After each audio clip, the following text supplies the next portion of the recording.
Military don't start Wars, politician start Wars.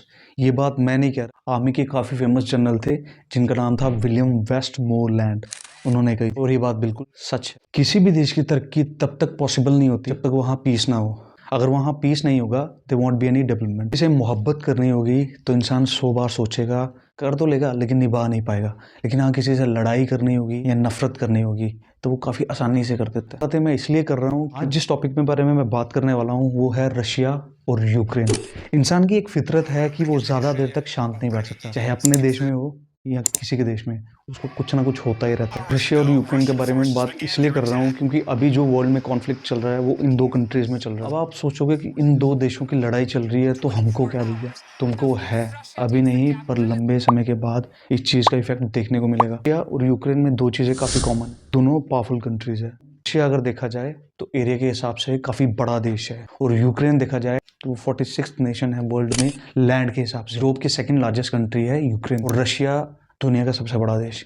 सबसे बड़ा देश होने के नाते भी उसको लैंड चाहिए।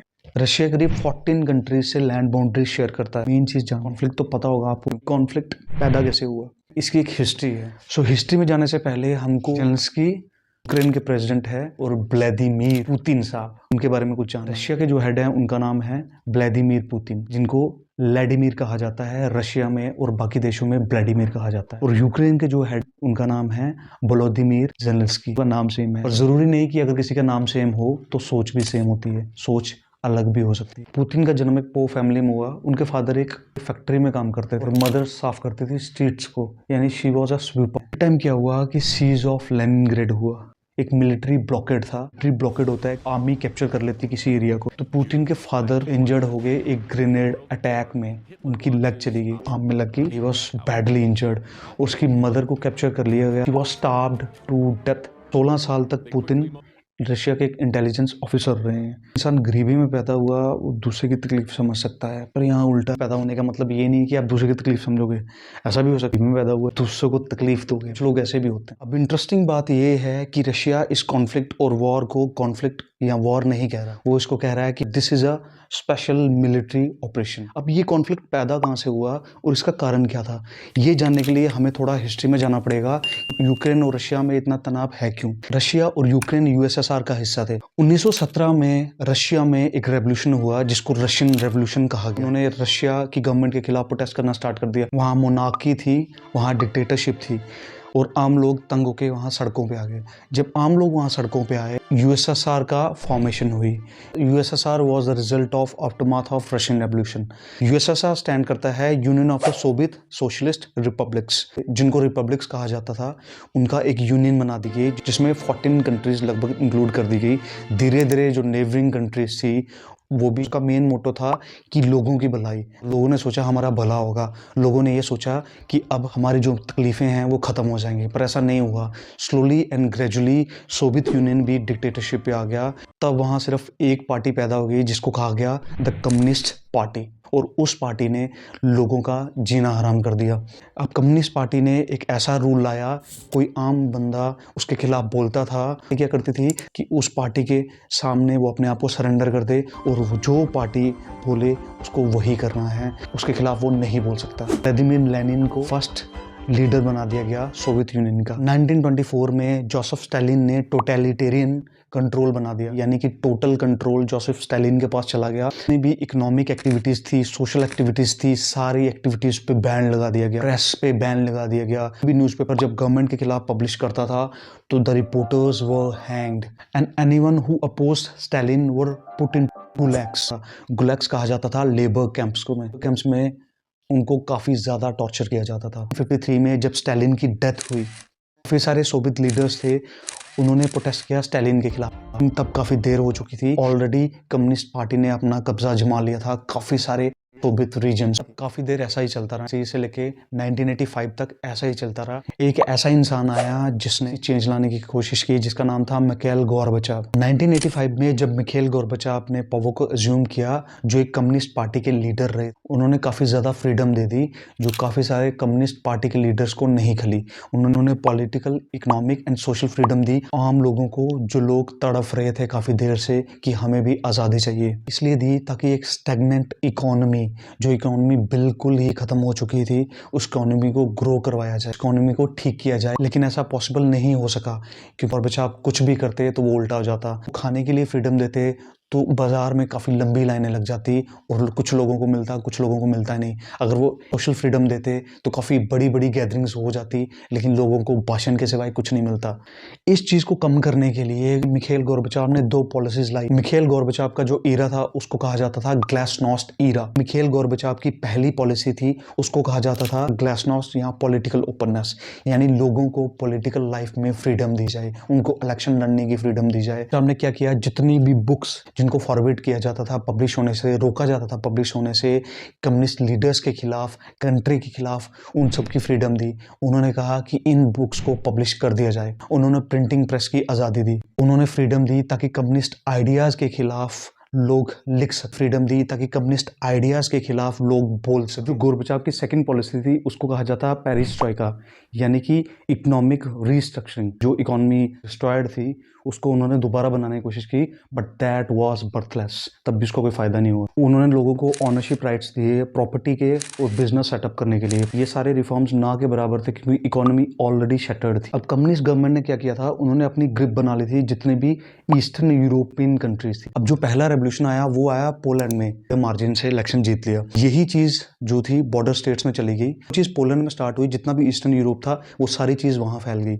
ईस्टर्न यूरोप के लोग भी प्रोटेस्ट करने लगे कि हमको भी फ्रीडम चाहिए, और जितनी भी इंडिपेंडेंस मूवमेंट थी बॉर्डर एरियाज ऑफ यूएसएसआर में फैल गई। यूएसएसआर के बॉर्डर एरियाज के जितने भी लोग थे वो सारे प्रोटेस्ट करने लगे। 3 बाल्टिक स्टेट्स, जिनको बाल्टिक स्टेट्स कहा जाता था, जिसमें लैटविया थी, लिथुआनिया थी और एस्टोनिया थी, इन्होंने अपने आप को फ्री डिक्लेयर कर दिया और उन्होंने कहा कि हम लोग आज़ाद हैं। ऐसे इन 3 स्टेट्स ने अपने आप इंडिपेंडेंट डिक्लेयर किया, बाकी सारे भी इन्फ्लुएंस होने लगे। बाकियों ने भी स्लोली एंड ग्रेजुअली अपने आप को मॉस्को से इंडिपेंडेंट डिक्लेयर कर। अगस्त 9 क्या हुआ कि गोर्बाचेव को हाउस अरेस्ट कर दिया गया, लेकिन यूएसएसआर के लोग जानते थे कि गोर्बाचेव को हाउस अरेस्ट क्यों किया गया। It was just a plan, वो सिर्फ एक प्लान था जिसमें गोर्बाचेव को हाउस अरेस्ट कर दिया गया क्योंकि गोर्बाचेव की पॉलिसी से ये सारा इफेक्ट हुआ था। गोर्बाचेव के लिए ये बताया गया कि गोर्बाचेव की हेल्थ ठीक नहीं है, लेकिन लोग जानते थे कि असल मकसद क्या था। No the leaders of the coup clear state emergency. Coup है सडन जब एक गवर्नमेंट फॉर्म हो जाती है जो इलीगल होती है और जो लोगों की रजामंदी से नहीं बनती। अब जो कम्युनिस्ट पार्टी के लीडर्स थे उन्होंने मिलिट्री को ऑर्डर दिए कि मिलिट्री क्या करे, इतने भी लोग हैं जो प्रोटेस्ट कर रहे हैं उन पे वेपन्स उठाए। मिलिट्री ने यूएसएसआर के लोगों को मारना सही नहीं समझा, अपने आप को पीछे कर लिया। कू की प्लानिंग थी कि जो मिलिट्री की हेल्प से उनको दबा दिया जाए, लेकिन ऐसा नहीं हुआ और लोगों की जीत हो गई एंड द कू कोलैप्स्ड। और जैसे ही गोर्बाचेव को रिलीज कर दिया गया और वो यूक्रेन और बेलारूस चले गए, उन्होंने यूक्रेन और बेलारूस को रिक्वेस्ट की कि वो भी अपने आप को इंडिपेंडेंट डिक्लेयर करें। यूक्रेन और बेलारूस के पीछे काफी सारी कंट्रीज ने अपने आप को इंडिपेंडेंट डिक्लेयर कर दिया। कंट्रीज ने डिक्लेयर कर दिया कि हम लोग आजाद हैं and that was the end of USSR. दिसंबर 1991 में यूएसएसआर का अंत हुआ। नियर अबाउट 15 नेशंस थे जो यूएसएसआर का हिस्सा थे, उन्होंने अपने आप को इंडिपेंडेंट डिक्लेयर कर दिया और यूएसएसआर का वजूद मिट गया। यही चीज है, रशिया को हमेशा खलता है, यूक्रेन को हमेशा पार्ट समझता है कि वो यूएसएसआर का पार्ट है। This was the end of Gorbachev. Gorbachev ने जितनी भी चीजें की लोगों के लिए, लोग सब भूल गए एंड बोरिस जेल्त्सिन एक नए लीडर के फॉर्म में उभर गए। बोरिस जेल्त्सिन इसलिए फेमस हुए क्योंकि उन्होंने कू को हटाने के लिए, हराने के लिए लोगों की रैलीज में हिस्सा लिया। और जब गोर्बाचेव को बंदी बनाया गया था तो जितनी भी रैलीज लोग करते थे उन रैलीज का हिस्सा बोरिस जेल्त्सिन बने। बोरिस जेल्त्सिन जो एक नए लीडर के फॉर्म में उभरे, उन्होंने रशिया की कमान संभाली। Yeltsin served as a first president of Russia from 1991 to 1999। 1999 में जब जेल्त्सिन ने रेजिग्नेशन दिया तो उन्होंने पुतिन को प्रेसिडेंट बना दिया। कारण ये था कि वो अपने आप को प्रोटेक्ट करना चाहते थे ताकि उन पे करप्शन के चार्जेस हैं या बाकी चार्जेस हैं, पुतिन उनको उससे बचा सके। Putin is the longest serving leader in Russia after Joseph Stalin. Stalin के बाद जिन्होंने सबसे ज्यादा देर रूल किया है रशिया में वो है पुतिन। अब लोग उनको इतना सपोर्ट क्यों करते हैं रशिया में? He talks about nationalism. जितने भी लोग वर्ल्ड में नेशनलिज्म के बारे में बात करते हैं सबसे पहले अपने देश को रखते हैं, वो लोग हमेशा देश में ऊपर गिने जाते हैं and Putin is one of them. लेकिन अपनी ब्रेवरी के लिए जाने जाते हैं। He is known for taking quick decisions. जैसे ट्रंप है जो यूएस के प्रेसिडेंट रहे हैं, he talked about American first. यही चीज उनकी डोनाल्ड ट्रंप की उनको एक विनर बनाया था। रहा जेलेंस्की का, Zelensky became the president of Ukraine in 2019। तो जेलेंस्की के पास एक्सपीरियंस था ही नहीं, बिल्कुल ना के बराबर एक्सपीरियंस था। And look at that man कि एक इंसान जो बिना एक्सपीरियंस के इतनी बड़ी कमांड संभालता है। Now he is a revolutionary leader. Why this conflict is going on? Conflict और वॉर में डिफरेंस होता है। कॉन्फ्लिक्ट में आपकी आइडियोलॉजीज नहीं मैच कर। हम हमेशा देखो, दो कंट्रीज में लड़ाई हो रही है तो उसका बेनिफिट हमेशा तीसरी कंट्री लेगी। समझने वाली बात ये है कि यूक्रेन के पीछे रशिया क्यों पड़ा है। रशिया यूक्रेन को कैप्चर क्यों करना चाहता है? ऐसे काफी सारे रीजंस है। यूक्रेन को पहले द यूक्रेन कहते थे डिसइंटीग्रेशन से पहले, लेकिन डिसइंटीग्रेशन के बाद द हट गया और सिर्फ यूक्रेन रह गया। बाकी देशों को तो इतना फर्क नहीं पड़ा डिसइंटीग्रेशन से, पर एक देश हमेशा से ये मलाल करता रहा कि ये डिसइंटीग्रेशन क्यों हुई थी, वो था रशिया। सब देशों में खुशी मनाई गई, यूएसएसआर डिसइंटीग्रेट हो गया। रशिया को हमेशा से ही यूक्रेन पे नजर थी और वो हमेशा से चाहता था कि वो यूक्रेन को कैप्चर करने की कोशिश करे, और वो अभी भी यही चीज कर रहा है। यूक्रेन को द यूक्रेन इसलिए कहते थे क्योंकि यूक्रेन को एक कंट्री ना मान के एक बॉर्डर लैंड माना जाता है हमेशा। वहाँ एक लैंग्वेज है, एंशिएंट लिटरेचर में इसको बॉर्डर लैंड माना जाता है। रशिया के लोग यूक्रेन को अपना पार्ट इसलिए सोचते हैं क्योंकि क्या आपको बर्थ प्लेस माना जाता है रशिया का। जेलेंस्की ने जब अपना एक्टिंग करियर स्टार्ट किया, उन्होंने रशियन लैंग्वेज में कॉमेडी की, और अभी भी रशिया के काफी सारे लोग इसको एक बॉर्डरलैंड मानते हैं, ना कि एक कंट्री। हर 6 यूक्रेनियन में से एक बंदा रशियन है, और हर 3 यूक्रेनियन भाषा बोलने वालों में से एक बंदा इथनिक रशियन बोलता है। यूक्रेन को ईस्ट और वेस्ट में डिवाइड कर दिया गया है, यानी ईस्ट में ऐसे लोग हैं जो रशियन ज़्यादा बोलते हैं और जो रशियंस हैं एक्चुअल में, और वेस्ट में वो लोग हैं जो ज़्यादातर यूक्रेनियन बोलते हैं और वो यूक्रेन से है। इसीलिए रशिया का इन्फ्लुएंस ईस्ट में ज़्यादा है एज कम्पेयर टू वेस्ट। आपको जान के हैरानी होगी कि ये सारा इसलिए हुआ क्योंकि 70s में क्रिश्चियन, जिसका नाम था कैथरीन द ग्रेट, उन्होंने एक प्रोसेस स्टार्ट की जिसको कहा गया रूसीफाइंग, यानी कि जो आम लोग थे यूक्रेनियंस, उनको रशियंस बनाने की एक प्रोसेस और एक प्रोसीजर स्टार्ट हो गया, जिसमें उन्होंने लोकल लैंग्वेज को फॉरबिडन कर दिया। जो भी यूक्रेनियन बोलते थे उनको हटा दिया गया। स्कूल्स में जहां यूक्रेनियन बोली जाती थी वहां भी यूक्रेनियन बैंड कर दी गई। जितनी भी आर्म्ड फोर्सेस थी रशिया की, वो सारी यूक्रेन में डिप्लॉय कर दी गई। ऐसा इसलिए किया गया ताकि वहां डेमोग्राफिक स्ट्रक्चर चेंज कर दिया जाए। और 1930s में स्टैलिन ने भी यही स्टेप लिया। उन्होंने एक आर्टिफिशियल फैमीन डिक्लेयर कर दिया यूक्रेन में, जिसमें काफी सारे यूक्रेनियंस मारे गए। जो भी स्टेप स्टैलिन ने लिए वो सारे लिए ईस्ट यूक्रेन के लिए।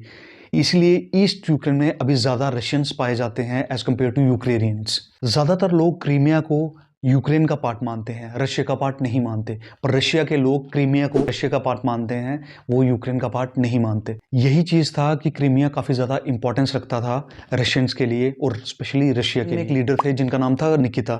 निकिता ने क्या किया, यूक्रेनियंस को क्रीमिया सौंप दिया। ये चीज़ रशियंस को नहीं खली और रशियंस ने इलीगली क्रीमिया को सीज कर लिया। क्रीमिया स्टार्टिंग से ही रशिया के लिए एक इंपॉर्टेंट एरिया रहा था। ने क्रीमिया को एनेक्स करने का सोचा। अब क्रीमिया को कैप्चर करने का रशिया को मौका तब मिला जब प्रो रशियन प्रेसिडेंट चुने गए। यूक्रेन में 2004 में जब इलेक्शन हुई तो विक्टर यानुकोविच को प्रेसिडेंट चुना गया। यूक्रेन के लोगों ने ये कहा कि विक्टर अनफेयर मीन से इलेक्शन जीते हैं और वो प्रेसिडेंट नहीं बनने चाहिए। लोग सड़कों पे आ गए और लोगों ने प्रोटेस्ट करना स्टार्ट कर दिया। प्रोटेस्ट को लोगों ने बाद में नाम दिया ऑरेंज रेवोल्यूशन। विक्टर यानुकोविच एक प्रो रशियन थे, यानी कि वो रशिया को बहुत ज्यादा सपोर्ट करते थे। प्रेसिडेंट वो यूक्रेन के थे लेकिन वो सपोर्ट करते थे रशिया को। ऐसे चलता रहा। रशिया ने क्रीमिया को एनेक्स इसलिए किया था क्योंकि 2009 में रशिया की इकोनॉमिक कंडीशन काफी खराब थी।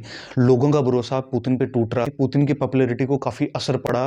2009 से लेकर 2012 तक रशिया की इकोनॉमी काफी डाउनफॉल में थी। ऐसा माना जाता है कि पुतिन लोगों की अटेंशन डाइवर्ट करने के लिए इकोनॉमी से नेशनलिज्म की तरफ ले गए। पुतिन लोगों में एक भावना ले आए कि नेशनलिज्म इकोनॉमी से ज्यादा इंपॉर्टेंट है। लोगों का ध्यान इकोनॉमी से भटकर नेशनलिज्म पर चला गया। पुतिन बात करते थे रशियंस फर्स्ट की। एक्चुअल में पुतिन का मोटो ये था। ये चीज रशिया के प्रेसिडेंट ने खुद एक डॉक्यूमेंट्री में बताई है। क्रीमिया का एनेक्सेशन का प्रोसीजर तब स्टार्ट हुआ था जब विक्टर को प्रेसिडेंट चुना गया। विक्टर पे काफी ज्यादा करप्शन के चार्जेस लगे। ये कहा गया कि वो करप्शन और अनफेयर मीन से इलेक्शन जीते हैं और यही कारण था कि लोग उन्हें प्रेजेंट नहीं देखना चाहते थे। लेकिन ऐसा कहा जाता है कि जो एक बार गद्दी संभाल ले वो कभी छोड़ता नहीं, एक बार छोड़ दे उसको कभी गद्दी मिलती नहीं। और यूक्रेनियंस को ये पता लगा कि $15 बिलियन में यूक्रेन को बेच दिया रशिया के हाथों। यही चीज ने यूक्रेनियन को सबसे ज्यादा गुस्सा दिलाया और उन्होंने कहा कि जो प्रेसिडेंट है उन्होंने कॉन्स्टिट्यूशन को ब्रीच किया है, उन्होंने कॉन्स्टिट्यूशन का गलत इस्तेमाल किया है। विक्टर को भगोड़ा घोषित कर दिया गया।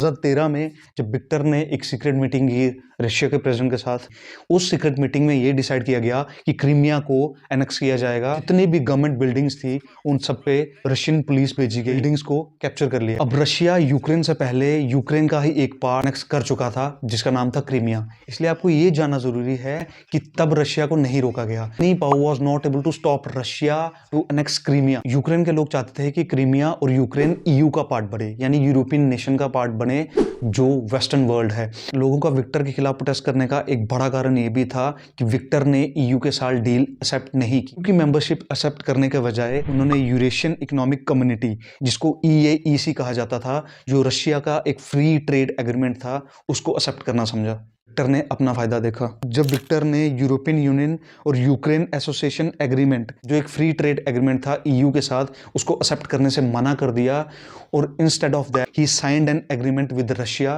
तो लोगों ने मास प्रोटेस्ट करना स्टार्ट कर दिया यूक्रेन में। विक्टर पे ऑलरेडी करप्शन के चार्जेस लगे हुए थे। यूक्रेन और बाकी काफी सारे एरियाज में प्रोटेस्ट स्टार्ट हो गए विक्टर के खिलाफ, जिनको कहा गया यूरो मैदान प्रोटेस्ट। इनको यूरो मैदान प्रोटेस्ट इसलिए कहा गया क्योंकि वे यूरोप के बारे में थे। जगह वो हो रहे थे, उस जगह का नाम था मैदान, जो कियाव में है, जिसको इंडिपेंडेंस स्क्वायर कहा जाता है। प्रोटेस्ट को यूक्रेन में रेवोल्यूशन ऑफ डिग्निटी और क्रिमियन स्टेटस रेफरेंडम भी कहा गया। जब विक्टर से पूछा गया कि उन्होंने ऐसा क्यों किया, तो उन्होंने इकोनॉमी का हवाला दे दिया। इकोनॉमी को बचाने के लिए रशिया से हेल्प लेनी पड़ी। जब विक्टर को लगा कि ये प्रोटेस्ट अभी नहीं रुकने वाले, तो विक्टर ने फोर्स की हेल्प लेना स्टार्ट कर दी। क्रीमिया के और यूक्रेन के लोग इसका सोल्यूशन चाहते थे। क्रीमिया में ज्यादातर रशियंस रहते थे। प्रोटेस्ट तब आउट ऑफ कंट्रोल हो गए जब सेवास्टोपोल, जो लार्जेस्ट सिटी थी क्रीमिया की, वहां काफी ज्यादा प्रोटेस्ट होना स्टार्ट हो गए।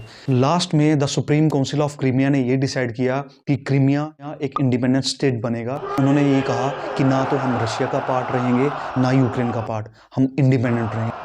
और तब क्रीमिया का नाम बदल के रिपब्लिक ऑफ क्रीमिया रख दिया गया, जो कि अभी डी फैक्टो फेडरल सब्जेक्ट है रशिया का। उसने ऑलरेडी क्रीमिया को कैप्चर कर लिया है और वो 2014 में वो चीज़ कर चुका है। तब भी काफ़ी सारे नेशंस ने इस पे सैंक्शंस लगाना स्टार्ट कर दिया। ईयू ने इस पे सैंक्शंस लगाई, लेकिन रशिया को उसका कोई असर नहीं पड़ा। अब एक सिंपल से एग्जांपल से समझाता हूँ। मान लो एक लड़का है, जब उसका पहला ब्रेकअप होगा तो उसको तकलीफ नहीं होगी, क्योंकि उसको पता दूसरी वाले आ जाएगी। दूसरी बार ब्रेकअप होगा तो उसको थोड़ी सी तकलीफ होगी, इतनी तकलीफ नहीं होगी। हाँ, जिसके साथ रिसेंटली ब्रेकअप हुआ होगा उसके बिना तो उसका मन ही रहेगा। रशिया की कंडीशन सेम उसी मजनू की तरह है, उसी लवर की तरह है जिसकी गर्लफ्रेंड रिसेंटली उसको छोड़ के चली गई। रशिया यूक्रेन को अपनी गर्लफ्रेंड मानता है, चाहता है कि यूक्रेन वापस लौट के उसके पास आ जाए। रशिया ये एनेक्स करना चाहता है, उसके काफी सारे रीजन है। सबसे बड़ा रीजन है ब्लैक सी। ब्लैक सी एक मार्जिनल सी है अटलांटिक ओशन की, जो लोकेटेड है ईस्टर्न यूरोप और वेस्टर्न एशिया के बीच में। रशिया और काफी सारी कंट्रीज ब्लैक सी के साथ बॉर्डर शेयर करती हैं, और ब्लैक सी काफी स्ट्रेटेजिक इंपॉर्टेंस रखती है, यानी काफी ज्यादा इंपॉर्टेंट है काफी सारी कंट्रीज के लिए, स्पेशली रशिया और यूक्रेन के लिए। Black Sea as a barrier work करती है नेटो के लिए, ताकि वो काउंटर कर सके रशिया और चाइना के खिलाफ। ब्लैक सी यूरोप और एशिया को भी लिंक करती है। क्रीमिया को जब रशिया ने एनेक्स किया तो उसको सबसे ज्यादा एडवांटेज मिला ब्लैक सी के लिए। रशिया को पता है कि अगर ब्लैक सी पे उसका कंट्रोल नहीं रहेगा तो काफी सारे पावर्स हैं, काफी सारे नेशंस हैं जो रशिया पे अटैक कर सकते हैं। इसका सबसे बड़ा रीजन है डर, यानी कि फेयर। रशिया डरता है ईयू से, ईयू डरता है रशिया से। यूक्रेन के वॉर का सेकंड रीजन है कि यूक्रेन चाहता है कि उसको ईयू की मेंबरशिप मिले, यानी यूरोपियन यूनियन की मेंबरशिप मिले और वो नेटो का हिस्सा बन जाए। नेटो स्टैंड करता है नॉर्थ अटलांटिक ट्रीटी ऑर्गेनाइजेशन, और यूक्रेन एक्चुअल में नेटो को काफी देर से बोल रहा है कि मुझे मेंबरशिप दो भाई। मुझे सारे गेम खेल रहे हैं, अमेरिका गेम खेल रहा है रशिया के साथ, रशिया खेल रहा है अमेरिका के साथ, ये दोनों मिलकर खेल रहे हैं यूक्रेन के साथ, और पीस कौन रहा है? यूक्रेन। रशिया और यूक्रेन का लॉस है, बाकी वर्ल्ड का लॉस नहीं हो रहा। नेटो में एट प्रेजेंट 31 मेंबर्स हैं। रशिया और चाइना उसका मेंबर नहीं है, नॉट इवन इंडिया। यूक्रेन बड़ी जोर लगा रहा है कि वो उसका मेंबर बन जाए। उसका सबसे बड़ा कारण है कलेक्टिव डिफेंस सिस्टम। नेटो के पास एक ऐसा डिफेंस सिस्टम है कि अगर 31 में से किसी एक देश पे भी अगर कोई आक्रमण करता है, कुछ भी करने की कोशिश करता है, कलेक्टिव डिफेंस सिस्टम हो गया कि सारे देश मिलके उस देश के खिलाफ लड़ेंगे। अगर यूक्रेन नेटो का मेंबर बन जाता है, रशिया को पता है वो यूक्रेन को नहीं हरा पाएगा, because he has to face 31 countries in order to conquer Ukraine, including USA, जो सबसे पावरफुल नेशन माना जाता है वर्ल्ड में। यही रीजन है रशिया यूक्रेन की नेटो की मेंबरशिप के खिलाफ है। पता है कि यूक्रेन नेटो का मेंबर नहीं बने। रशिया कंटिन्यूसली अपने एम्बेसडर्स भेज रहा है यूएस में, ताकि यूएस को रोक सके कि वो नेटो का मेंबर यूक्रेन को ना बनाए। नेटो को ऑपरेट करता है यूएस, यूएस उसका फादर है, और यूएस को पता है कि अगर यूक्रेन नेटो का मेंबर बन जाता है तो उसके लिए आसानी हो जाएगी जाएगी रशियन बॉर्डर्स और जो यूरोपियन कंट्रीज के बॉर्डर हैं अपनी मशीनरी डिप्लॉय करने के लिए। ऐसा नहीं है कि रशिया अभी रूल करना चाहता है यूक्रेन को। Russia is ruling Ukraine, he was ruling all the countries USSR. Russia is playing clever politics right from the beginning. Ukraine और रशिया के वॉर का एक और रीजन भी है, दैट इज सेपरेटिस्ट मूवमेंट। एक रीजन है यूक्रेन में जिसको कहा जाता है डॉनवेस्ट रीजन, जो डॉनस्टेक और लुनास्क रीजन से बना है, जो कि ईस्टर्न यूक्रेन में है। रीजन में काफी देर से सेपरेटिस्ट मूवमेंट का प्रोटेस्ट हो रहा है। Some people want separation from Ukraine since 2014। Pro Russian protest हो रहे हैं। यूक्रेन गवर्नमेंट का ये कहना है कि रशिया और रशियन की फोर्सेस सेपरेटिस्ट मूवमेंट की वजह है। Ukraine has always been exploited for military and electoral purposes and right now they are doing the same thing. अब ने ईयू और यूएस का जो मूव था यूक्रेन को इंक्लूड करने का और बॉर्डर एरियाज में अपने डिप्लॉयमेंट बनाने का, उसको रेड लाइन डिक्लेयर कर दिया। काफी सारे एग्रीमेंट्स बनाए गए यूक्रेन और रशिया में और बाकी कंट्रीज ने और खुद यूक्रेन और रशिया ने, ताकि यूक्रेन और रशिया में एक म्यूचुअल अंडरस्टैंडिंग बनाया जाए। पहला एग्रीमेंट था वो था मिन्स्क 1। अब उसमें 12 पॉइंट्स रखे गए। मिन्स्क फेलियर के बाद मिन्स्क 2 बनाया गया, वो भी फेल हुआ, उसमें 13 पॉइंट्स रखे गए। अब मिन्स्क 1 और मिन्स्क 2 के बाद नॉर्मैंडी फॉर्मेट बनाया गया, उसको बनाया फ्रांस, जर्मनी, यूक्रेन और रशिया ने। लेकिन ये नॉर्मैंडी फॉर्मेट भी एक फेलियर साबित हुआ। किसी भी चीज़ की हिस्ट्री और उसका कॉज जानना बहुत ज़्यादा ज़रूरी है। बिना कॉज और हिस्ट्री के you won't be able to understand the things. अभी वॉर कहाँ तक पहुँचा है, वॉर में क्या हैपनिंग हो रही है, कितनी कैजुअलिटीज़ हुई हैं, क्या क्या डिस्ट्रक्शन हुई है, वीडियोज़ में आपको बताऊंगा। Be strong, be energetic, learn more, जितना हो सके सीखे हम लोग मिलके। पूरी हिस्ट्री मैंने आपको बता दी। तब तक अपना ख्याल रखो, खुश रहो, जल्दी मिलते हैं एक नेक्स्ट वीडियो में। Till then bye. अब कॉजेज जान के आपको एक चीज़ तो समझ आ गई होगी, वॉर किसी भी चीज़ का हल नहीं होता, वो खुद ही एक प्रॉब्लम होता है। और जब भी अमीर लोग लड़ते हैं तो गरीब और बेकसूर मारे जाते हैं।